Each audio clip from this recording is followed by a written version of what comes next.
ঘৰলৈ আহিলে একদম কামৰ সীমা নাই। এইফালে বাৰীত কাম কৰি আছে। অকণমান বাগানখন চাওঁ বুলি ভাবিলোঁ দেই। আজি দেখাই দিছোঁ চাওক, এয়া সৰু সৰুকৈ এয়া একদম কুঁহি পাত ওলাই আছে বাগানত। মানে এতিয়া অকণমান সাৰ দিয়া হৈছিলে, সেইটো কাৰণে বাগানত একদম পাত ওলাইছে। দেখি আচলতে বহুত ভাল লাগিছে। সেউজীয়া পৰিৱেশটো এনেও মোৰ বহুত বেছি ভাল লাগে। আৰু বাৰীখনলৈ এপাক নামাৰিলে মনটো ভাল নালাগে। যেতিয়া ঘৰলৈ আহোঁ তেতিয়া এক পাক মাৰি দিওঁ বাৰীত। আৰু ঘৰত মানে বহুত কাম, আৰু কি কি কাম কৰিছোঁ আপোনালোকক আজি দেখাম। মানে মোৰ কাম নহয়, মানে আমাৰ ঘৰত কি কি কাম কৰি আছে সেয়া আপোনালোকক দেখাম দেই। ব'লক। এইফালে এইবিলাক ভাগ ভাগকৈ থোৱা হৈছে। তিনিটাই সৰু সৰু ল'ৰাই ছিঙি আছে, সেইকাৰণে এইফালে এভাগ আৰু এইফালে আৰু এইফালে। আৰু এইবোৰ হৈছে একদম ঘৰলৈ টাইলছ আনি থৈছোঁ, মানে বাথৰুমত লগাবৰ কাৰণে। এয়া বাথৰুমৰ টাইলছ। এয়া সেইটো কি বুলি কয়, সেইটো গিজা বুলি কয় নেকি? খুলিলেহে দেখিম কি কোম্পানী হয় এইটো, ভাল নেকি এইটো?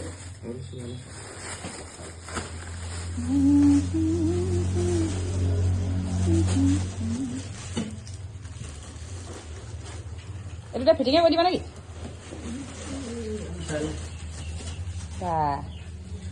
গৰম পানী ঠাণ্ডা, ঠাণ্ডা পানী গৰম নেকি? তাৰপিছত এয়া মই আহি পাই ভাত বনালোঁ। এতিয়া ভাত দিছোঁ আৰু বহুত দেৰি হ'ল কাৰণে। এইফালে এইটো ফিটিং কৰি আছে। বাথৰুমটোত মানে লাইট নাই, সেইটো কাৰণে টৰ্চ জ্বলাই জ্বলাই কাম কৰিব লগা হৈছে। যিহেতু কাইলৈ মানে টাইলছ লগোৱা মানুহ আহিব বাথৰুমটো ৱাল আৰু তলত, নহ'লে অকণমান অসুবিধা হ'ব যে, সেইকাৰণে লগাই দিছে আৰু ৰাতি হ'লেও। আৰু বাথৰুমত লগাইছোঁ মানে গীৰ্জা লগাইছোঁ। তাৰপিছত আৰু মানে বাথৰুমৰ কাম চলি আছে আৰু আমাৰ।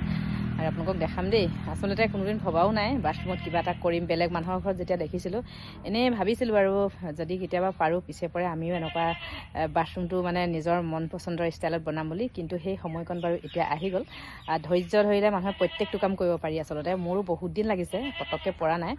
আৰু ঘৰটো আচলতে যেতিয়া বনাইছিলোঁ তেতিয়া নিজৰ ষ্টাইলত বনাইছিলোঁ, কিন্তু মিস্ত্ৰীয়ে কিন্তু মোৰ ঘৰটো বেয়া কৰি দিলে। সেইকাৰণে সদায় মিস্ত্ৰীয়ে কাম কৰি থাকিলে চাই থাকিব লাগে, নহ'লে তেওঁলোকৰ ইচ্ছামতে যেতিয়া কাম কৰে ঘৰটো নিজৰ মন পচন্দ হৈ নাযায়।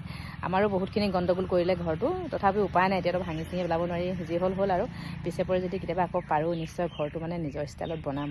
মানে অলপমান আকৌ বেলেগ হেৰি কৰিম আৰু। ঘৰলৈ আহিলে কাম কৰি কৰি একদম শেষ নহয়, আৰু মনটো বহুত বেছি বেয়া লাগি আছে। এনেই মোৰ অলপ গাটো বেয়াই, বেমাৰী একেবাৰে লাগিছেনে বাৰু। তাৰপিছত আকৌ কালি আমাৰ মানে মই ঘৰলৈ আহিছোঁ আৰু একদম ছাগলী এটা কোনোবাই কাটি দিলে নহয়। ছাগলীটো মানে আজি মই আগৰবাৰ ঘৰলৈ আহোঁতে খাচী কৰি থৈছিলোঁহে, কালি কোনোবাই কাটি দিলে। এতিয়া চৰত মানে বান্ধি থৈ দিছোঁ, মেলিবই নোৱাৰে। আৰু গাঁৱৰ মানুহবিলাক মানে বিৰাট মানে হিংসাকুৰীয়া, আৰু জীৱ জন্তু যিহেতু কথা ক'ব নাজানে, কাটিবতো নালাগে বাৰু। যদি কাৰোবাৰ বাৰীত সোমাই খেদি দিব লাগে। আমাৰ ঘৰতো জীৱ জন্তু আছে, আমি কিন্তু নামাৰোঁ দেই। আমাৰ ঘৰত কুকুৰ, ছাগলী, হাঁহ, কুকুৰা বেলেগৰ মানুহৰ ঘৰো আহি থাকেহি, কিন্তু আমি নেখেদোঁ।